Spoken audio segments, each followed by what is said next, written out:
국가직 통신이론 7급 기출문제 중에 2016년, 2017년은 우리 같이 쭉 공부를 했고 2015년 기출문제를 같이 풀면서 쭉 점검도 해보고 공부를 해나가겠습니다.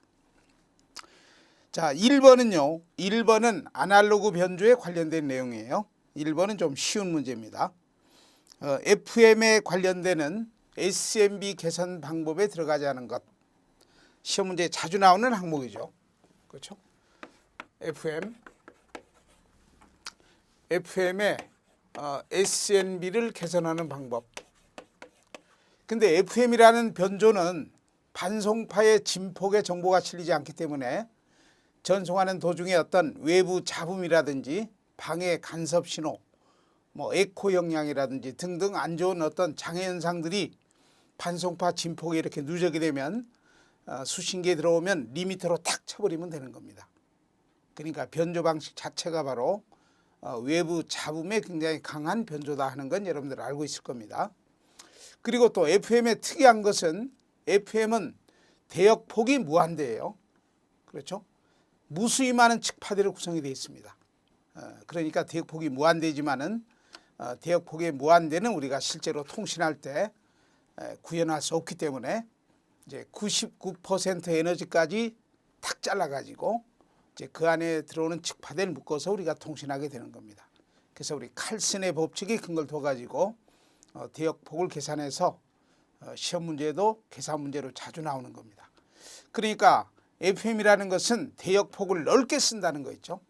넓게 쓴다는 것은 칙파대 하나라도 더 디테일하게 보내가지고 더 정밀하게 정보를 복원한다는 차원에서 대역폭을 넓게 가면 갈수록 SMB가 좋아지는 통신 방법이에요.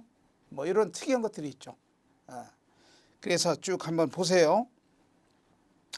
최대 주파수 편의를 크게 한다. 그렇죠. 편의를 크게 한다는 이야기는 대역폭이 결국은 넓어지는 겁니다. 그리고 변조지수가 커지는 거죠. 변조도가 커지면서 SMB가 좋아지는 겁니다. 프리엠파시스를 걸어준다. 그렇죠? 엠파시스 회로라는 게 바로 SMB를 개선시키는 특이한 회로입니다. 그래서 1번은 틀렸습니다. 반송파의 주파수를 캐리어 주파수를 높게 한다 하는 것은 SMB 개선하고는 전혀 무관한 겁니다. 그래서 1번은 1번이 되겠습니다. 자, 2번은요. 2번은 확률에 관련되는 문제입니다. 확률.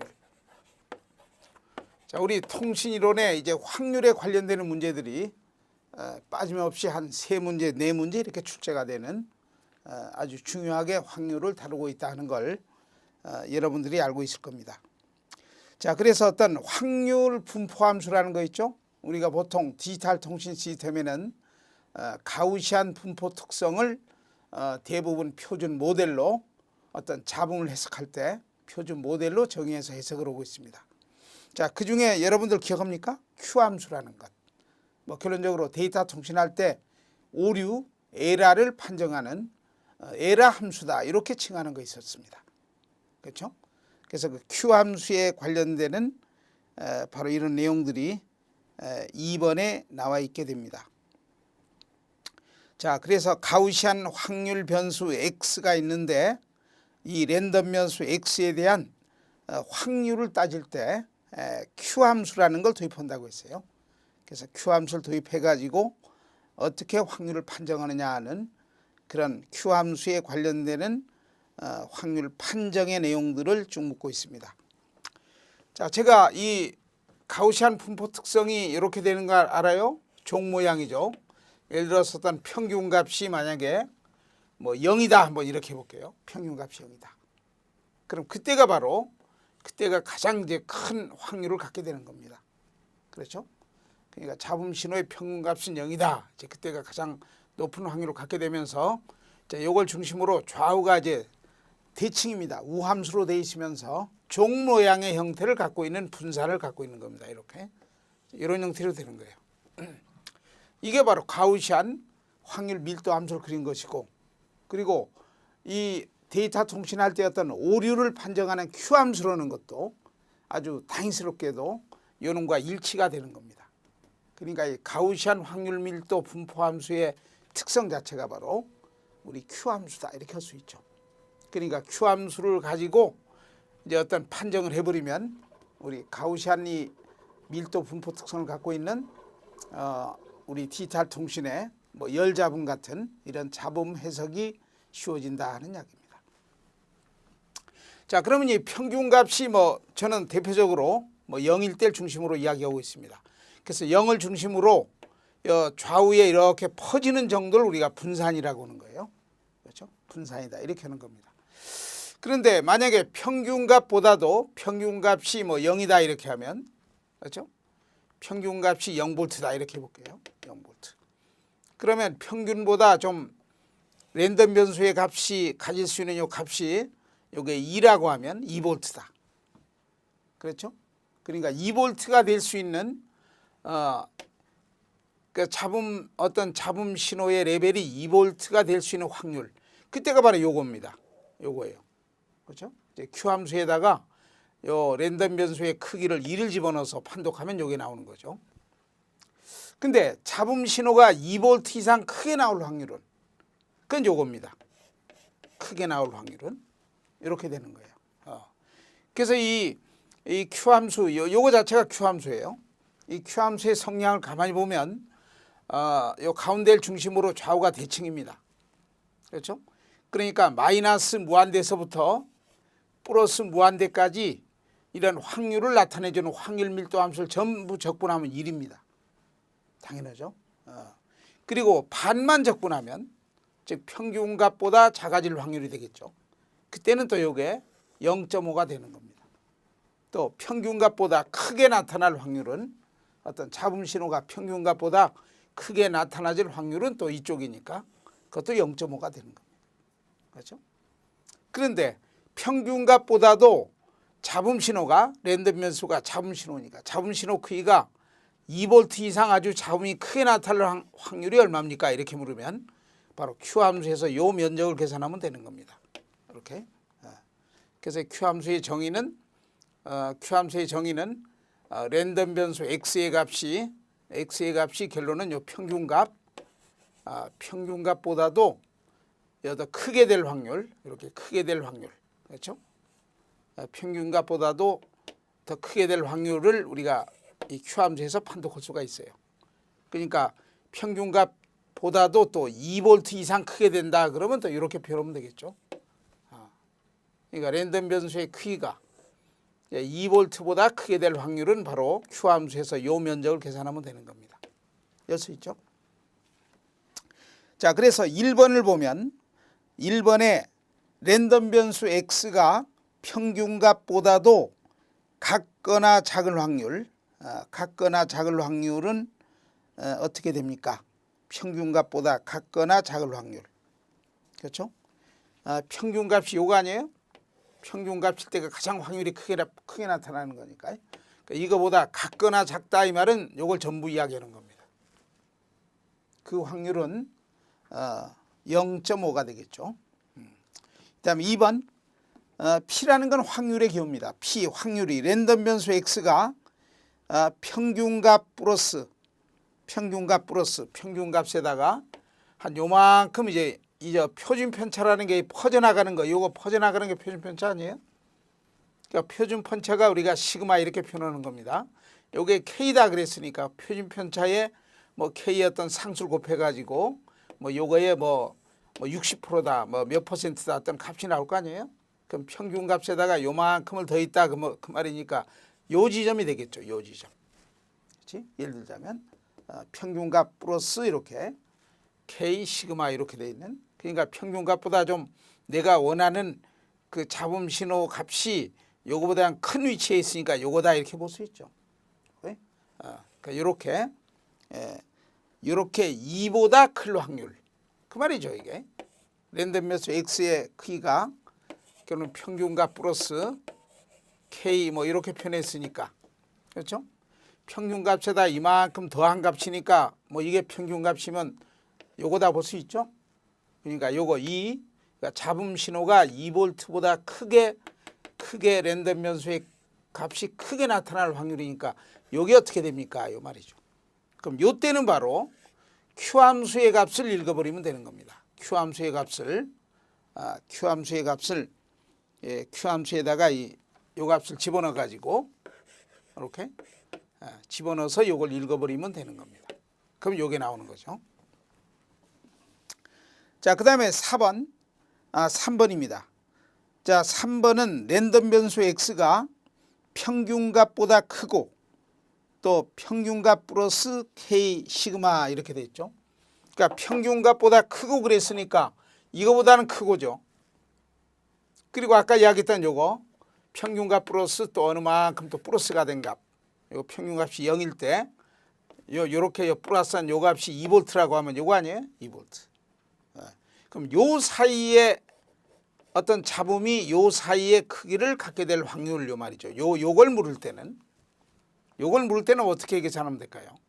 요걸 물을 때는 평균값 이상이면은 요게 이상을 전부 적분하면 0.5가 되는 겁니다. 근데 0.5에서 요 2V 이상 될 확률 요 값을 빼버리면 요게 나오겠죠. 그렇죠? 그러니까 0.5에서 빼기 2보다 커질 확률은 Q함수에다 요 값을 대입하면 되는 겁니다. 요게 요 값이 결론은 뭐 2다 그러면 2를 대입하면 요게 뭐 쉽게 표현하면 Q2다 이렇게 표현하는 게 요 면적이 되는 거예요. 그렇지? 그러니까 50%에서 요걸 빼버리면 요게 나옵니다. 요렇게 하면 되겠죠? 이렇게 요게 바로 요 확률이 되는 겁니다. 그래서 3번이 틀렸어요. 1 플러스 QX 했죠. 1 플러스 QX 그래버리면 1은 이거 전부입니다. QX는 요거죠. 그러니까 요게 되는 거지. 틀렸죠? 그 다음에 4번. 4번은 어떻게 되나요? 4번은 X 빼기 M 이렇게 해가지고 X 빼기 M 요 랜덤 변수 크기하고 평균값을 뺀 값입니다. 뺀 값. 요 뺀 값이 결론은 요 절대치 값이 결론은 어떤 특정한 요만한 크기보다도 작다라고 하면 우리 절대치 공식의 수학 시간에 그러면 요거 어떻게 바뀌나요? 요놈은 x 빼기 m 이렇게 해가지고 이렇게 되는 거 아니에요? 요 사이의 값이니까 이렇게 하고 뭐 이런 꼴이 되겠죠. 그렇죠? 그럼 요걸 이렇게 이항을 시켜버리면 이쪽으로 이항시켜버리면 랜덤 변수 x의 크기는 어디와 어디 사이가 되는 겁니다. 그러니까 요걸 이쪽으로 이항하면 뭐가 돼요? m 플러스 k 요거니까 요거보다 클 확률은 요거죠. 요거는 반대로 요거 대칭이 되면서 오함수니까 대칭이 되면서 요게 될 겁니다. 그렇지? 그러니까 요 사이가 되겠네. 사이가 되니까 요거네요. 요 확률을 묻고 있는 겁니다. 4번은. 그러니까 요 확률을 계산하려면 어떻게 하면 돼요? 아까 요놈은 0.5에서 이걸 빼면 되죠? 0.5에서 이걸 빼면 되는 거 아니에요. 그렇지? 그러니까 이 경우는 전체 1에서 요 Q함수 두 개를 빼면 되겠네. 이렇게. 요놈하고 요놈 빼버리면 여기 나오겠습니다. 할 수 있죠? 그래서 이런 내용들이 실은 여러분들이 Q함수를 적용해서 예를 들어서 랜덤 변수의 값이 잡음의 크기가 뭐 2.5V 이상 나온다, 뭐 2V 이상 나온다, 1.5V 이상 나온다. 잡음이 어느 특정한 것보다도 크게 나올 확률 같은 거 계산할 때는 반드시 Q함수를 적용해서 손쉽게 도표형에서 읽어버리면 되는 겁니다. 그렇지 않으면 굉장히 복잡한 적분식으로 풀어야 되는 겁니다. 그러니까 이 Q함수라는 거 있죠. 뭐 오류함수라고 불리는 Q함수는 확률을 적용할 때 어떤 어려운 계산을 대신할 수 있는 좋은 하나의 함수가 되는 것이고, 그리고 데이터 통신할 때 에러가 몇 프로 이상 나올 확률, 뭐 이렇게 에러 함수라고도 칭하는 겁니다. 그러니까 여러분들이 잘 정리가 되어야 되는 중요한 항목이 되겠습니다. 좀 상세히 쭉 한번 공부를 했습니다. 그래서 2번은 3번이 틀렸습니다. 자, 3번은 변조의 필요성이에요. 변조의 필요성이 아니고 변조의 종류가 되겠네요. 여러 가지 변조의 종류에 관련되는 쉬운 문제입니다. 이것은 쉬운 문제예요. 자, 1번에 기저대역 신호, 즉 변조 안 한 신호가 기저대역 신호입니다. 그럼 기저대역 신호 MT가 있다. 이 MT가 음성 신호라고 보세요. 그러면 사인 20T라고 돼 있지? 사인 20T.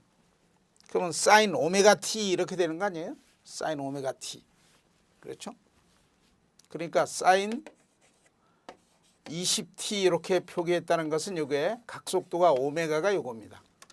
그럼 요 안에 들어가면 주파수가 있죠. 오메가는 2파이F가 되는 거니까 이게 주파수예요. 그렇지? 그러니까 기저대역 신호, 즉 음성의 주파수는 요 값을 산정하면 되는 겁니다. 그럼 20이 2파이F니까 F는 이제 기저대역 신호의 주파수는 20 나누기 2파이 헤르츠 하면 되겠죠. 헤르츠. 그럼 이렇게 약분해 버리면 파이분의 10 헤르츠가 되는 겁니다. 파이분의 10 헤르츠. 뭐 파이가 3.14니까 뭐 3이라고 집어넣으면 10 나누기 3 그러면 한 300 뭐 30. 근데 3.14니까 뭐 한 310 헤르츠의 음성 신호다 이렇게 예측이 되고 있습니다. 그렇지? 그러니까 음성 주파수가 요거예요. 근데 이놈을 PCM으로 보내겠다. 그렇지? 그럼 PCM으로 보낼 때 기억합니까? 이게 음성 주파수가 주어졌으니까 PCM으로 보낼 때 샘플링 주파수는 보내려는 음성 주파수, 기저대역 주파수의 2배로 표변을 만들면 되는 겁니다. 그러니까 2배니까 샘플링 주파수는 어떻게 되죠? 파이분의 20이 되겠지. 파이분의 20.